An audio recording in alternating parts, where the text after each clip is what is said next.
Baiklah, perkenalkan nama saya Lili Yuniarti, NIM 2011061791. Saya dari kelas B11 program studi pendidikan guru sekolah dasar. Di sini saya sebagai pemateri kedua akan melanjutkan materi penjelasan. Di sini saya akan menjelaskan tentang macam-macam kerusakan lingkungan. Yang pertama itu tentang sungai. Pencemaran sungai dapat disebabkan oleh hal-hal berikut. Yang pertama ini pembuangan limbah industri ke perairan. Contohnya ini limbah industri pabrik.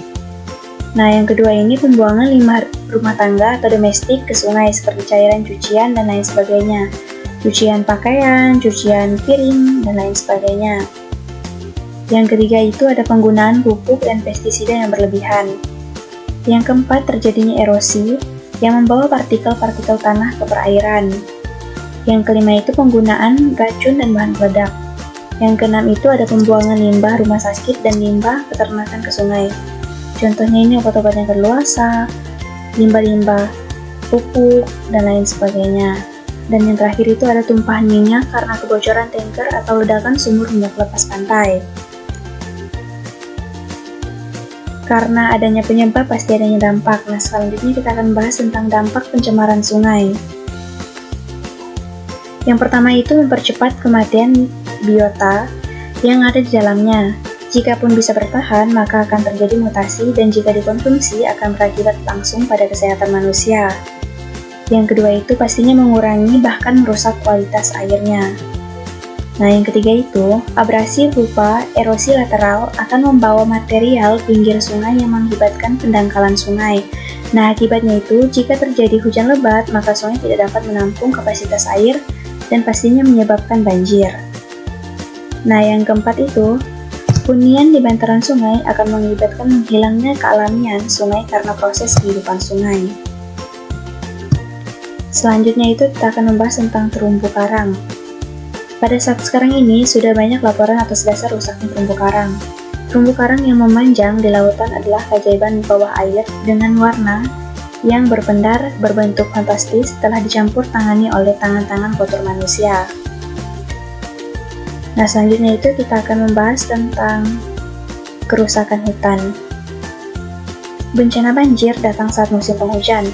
Air yang meluap dari sungai sampai terkena banjir merugikan harta bahkan jiwa. Nah, masalah yang datang ketika kemarau adalah kekeringan.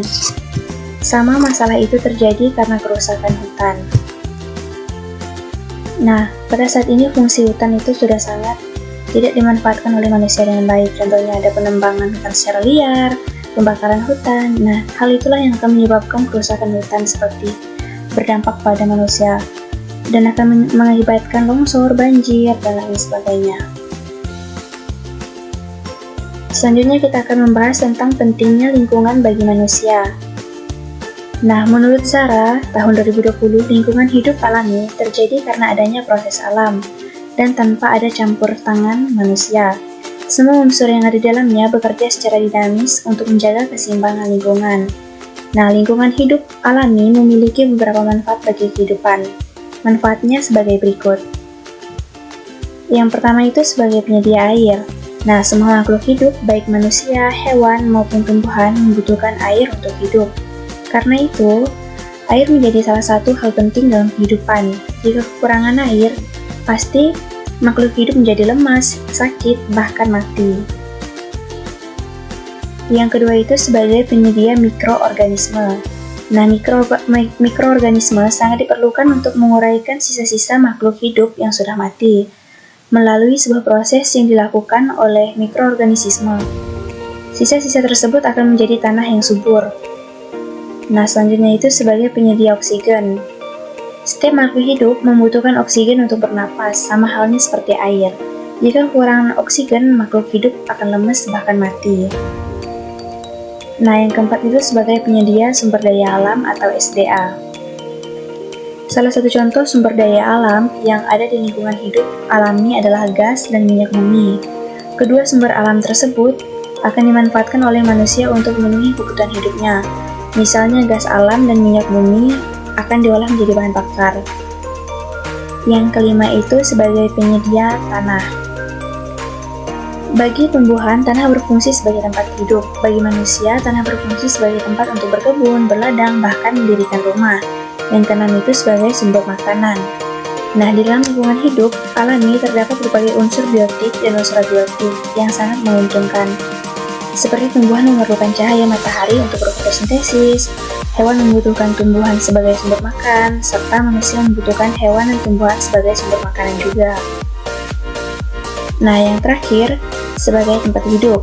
Tentunya lingkungan sebagai tempat hidup bagi makhluk hidup, baik manusia, hewan, maupun tumbuhan. Nah, selain itu, lingkungan juga menjadi tempat untuk beraktivitas dan berinteraksi antar sesama manusia.